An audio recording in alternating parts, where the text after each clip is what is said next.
Antony completes his move to Real Betis after his medical is done today. What's the latest on that? What are the photos? But could another medical be taking place? Nypan in Manchester. Could he have a surprise move to Man United? Why is he in Manchester? Because he's been heavily linked with Arsenal, and since Ten Hag's been sacked, it seems like we've moved away from Nypan. What do we know about Nypan? Garnacho latest, the bid more, the Chelsea move, but Nkunku to Manchester United. There is talk about a loan deal. Nkunku on a permanent, do not want, aging, injury prone. Nkunku on a loan without an obligation to buy, very much open to Nkunku on loan because I think he could suit Amorim's system, but at what cost? What is the Garnacho replacement plan? Is it Nkunku? Is it Cunha? Is it something else? What is the latest on Gyökeres and Dibbling? Two players that United are looking at. Is that summer? Is that January? Well, hello and welcome back to Alice Talks Football, and welcome back to your 10-minute Manchester United news roundup, where in today's video, I'm going to round up all the latest Manchester United news into a 10-minute video. So, let's start with Antony, spotted in Sevilla. It's not Sevilla, but Real Betis, completing his medical examination. He spoke out about how he's excited to join Real Betis. Antony is out, and Real Betis, guys, interesting fact for you, are going to be paying 84% of his wages, and he's on 200k a week. So how have we done that? I tell you what, I love that. Thank you very much, Real Betis. Nypan is flying to Manchester ahead of an expected move to a Premier League club. No word whether he's joining United or City, was news coming out from decent Norwegian sources that Nypan was flying to Manchester. Now, he's been linked to Arsenal. David Ornstein has heavily linked him to Arsenal. And the source of information that linked us to Nypan back in the summer, who was a credible source of information, has always said, well, it looks like United have moved away from Nypan now. They want more ready-made players, despite Nypan being a Man United fan. So you'd assume Nypan would be flying to London. Arsenal, they seem to be getting the deal done. Well, that doesn't seem to be the case. He's flying to Manchester. Could he be joining City? Could he be joining United? As Zane said here, on the Nypan situation, he said, Fabrizio Romano said he'll be in Manchester to discuss a proposal for Man City, but not Man United.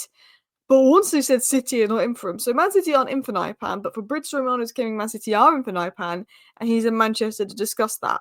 So if he's not, if he's in Manchester and he's not there for Man City, could he be there for Manchester United?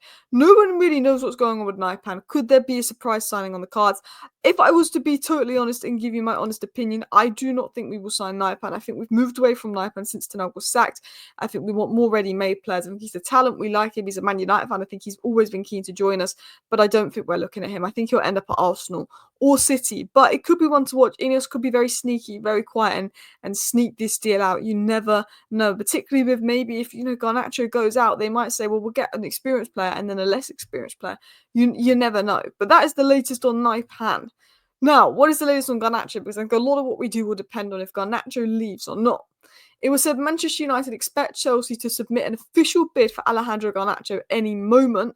Some sources saying Chelsea are ready to bid 60 million, a fee that United will accept if it's up front. Chelsea feel Alejandro Garnacho would be open to the move, but Napoli is still keeping an eye on it. Napoli are not out of the race. Do you think Napoli went and looked for the Dortmund guy to maybe try and see if United would lower the price? I don't know, but I think the good thing about Chelsea being interested in Garnacho is it keeps the price high, which means Napoli know they have to pay 60 million if they want, and they're not going to get him on a cut price.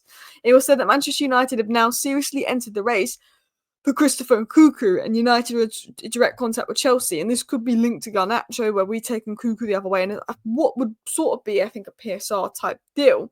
It was said Manchester United are discussing whether to make a loan move for Chelsea for Nkunku, permanent move thought to be highly unlikely. Nkunku is one of a number of forwards United have looked. Interest from Chelsea and Garnacho remains. Nkunku on loan, I'll take it. I think he suits Amorim's system. He was a fantastic player at RB Leipzig. He was a player I once wanted at Manchester United. On loan, I take it. I think if you get him playing good, if you saw how he played in pre-season for Chelsea, if you looked at his first pre-season for Chelsea, just before he got injured, he was balling it out with Nicholas Jackson. He got injured, and then obviously Cole Palmer came in. Cole Palmer plays in Nkunku's best role. I think Nkunku could thrive at Manchester United, but it would definitely have to be a loan deal for me. I think with the wages, the injury record, what happens when you buy people from Chelsea, I wouldn't do it permanent. But I think on loan, considering how good he was in the pre-seasons, I'd look at it. It was said that Manchester United and Chelsea are considering a swap deal between Garnacho and Christopher Nkunku. Again, swap deal if it's they pay us a load of money for Garnacho and we get Nkunku on loan, fine. But I don't want it to be like 30 million Nkunku because that's not fair. I want Nkunku alone to be involved, not a permanent deal. But there has been no final decision on this yet. But Nkunku's one to watch. And as I said, when he first joined Chelsea, he looked really good. He looked really amazing under Poch. He got that injury. They had to bring in Cole Palmer because Nkunku was injured. And then obviously he's now had to play 9 or out wide. Nkunku is a 10. He's a 10, he's a 10, he's a 10. And he would suit Ruben Amorim's system as a 10. If you play him in that role, there's a very good player there. We saw at RB Leipzig. I think he could be a really good addition for United, but I would only do it on loan to see if he's worth the risk.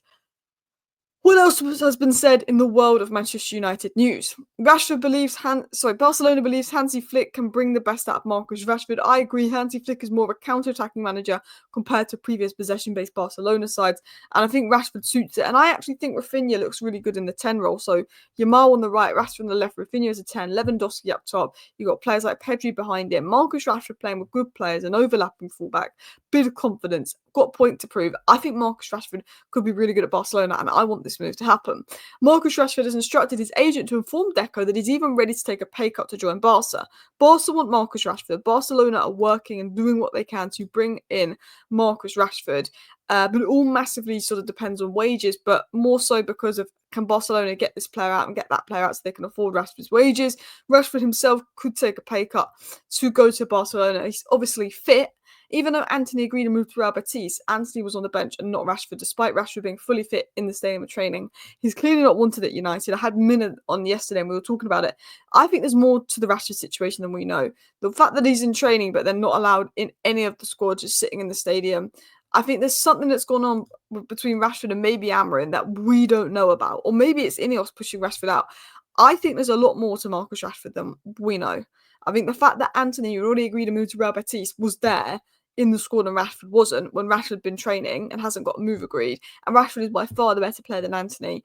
Maybe it's the off-field issues, the drinking, the going out. Maybe it was the interview. Maybe it's Ineos. I don't know. I still think there's something weird going on with Rashford. I think we need that move because if he doesn't get that move, Amorim may have to play him again. And if he doesn't play him again, then he's just rotting for 6 months and losing value. So it's one of those. And while I like Marcus Rashford, have no issue with him playing again, if Amorim's not included him in the last 10 matchday squads, to bring him back in because we couldn't sell him, I would feel for Amorim a little bit. And this is coming from one of Marcus Rashford's biggest fans. Ineos would have let down Amorim.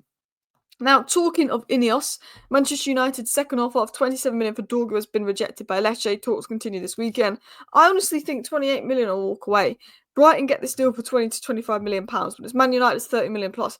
Say 28 million pound or we walk away because there's options out there. I like Dorgu. I think he's a great fit, but we cannot be mugged off. I think the problem is because we desperately need a left wing back. It's the January market. We'll probably be mugged off because teams know they can do that. But we should tell them about Alvaro, the buyback clause. We should look. I like Dorgu, good player, young raw prospect, but he's not as ready-made as a Kirkes now. He is only my second choice. I think if Kirkes was available for a decent price, we'd have got Kirkes this summer. Kirkes apparently wants the move because he's a Man United fan. But yeah, I like Dorgu, but don't want to break the bank for him. He's still raw. We've got a lot of raw talents in the squad already. I think profile-wise, he helps us.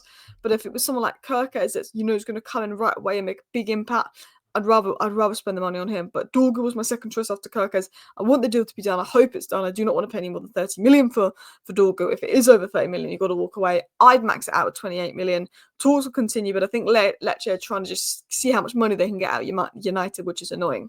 In terms of other news, it was said Tyler Dibbling would prefer a move to Manchester United before any team in England, and that Manchester United have identified Sporting CP striker Victor Gyökeres as a top target to strengthen the front line, says Mike Brown. I think Gyökeres is someone we'll look at in the summer. I think Tyler Dibbling, again, is someone we'll look at in the summer, although he's been linked as a Garnacho replacement. I think he could be open to the move because we do, despite being a mess, have a good record for sort of developing young players, although right now it doesn't seem the case. The Muppeteers also said that no matter how much money Jim Ratcliffe invests, it will not affect our PSR position. With the 300 million investments, the PSR limit is still as high as it can go. They're also confident Maynard will sign a new deal. They said United do not want to sell Maynard or Garnacho. United have plans ready if Garnacho is sold. United wanted Kane or Osimhen 2 years ago, but couldn't string the finances to make it happen. And what? Because we spent all that money on Antony and Casemiro like absolute idiots. But you could keep an eye on Osimhen in the summer. If only we'd have got Kane or not Antony that summer, hey, but that's Manchester United spending money stupidly. Anyway, that is all the Manchester United news that are coming out today that I wanted to round up into a 10-minute video. I hope you guys did enjoy today's news and today's stories. If any more news comes out, I'll keep you updated, so subscribe for that. Thank you for watching. Bye.